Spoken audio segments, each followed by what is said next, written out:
Hello and welcome to this video series on clustering the Peer Management Center.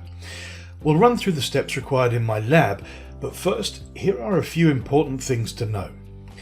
First, clustering the Peer Management Center is optional. You don't have to cluster it and could quite easily run with a standalone installation instead that looks something like this. But if the computer hosting the Peer Management Center goes offline because of a failure or because some maintenance is required, installing the Peer Management Center in a clustered environment allows it to be spun up on another member of the cluster, also known as a cluster node. This removes the single point of failure that comes with only running it on a single standalone Windows server. When a failover occurs, the PeerGFS jobs will automatically be restarted on another node and will use the same job configurations, logs, IP addresses, and so on.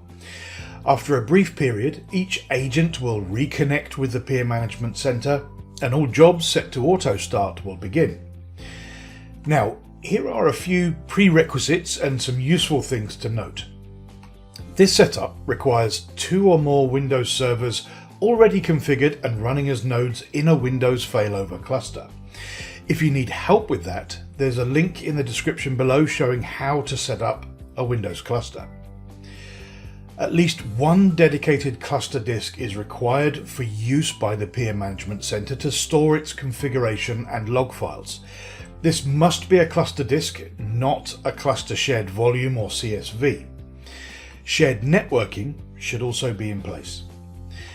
Install the clustered Peer Management Center before installing any Peer Agent software on your other computers.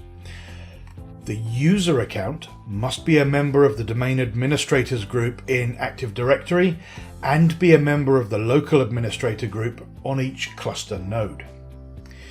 Clustered Peer Management Center services should never be started from the Windows Service Manager or services.msc on a local node.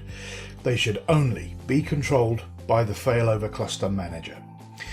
With that said, in the next video I'll run through the steps required to get the Peer Management Center clustered in my lab so that you can follow along.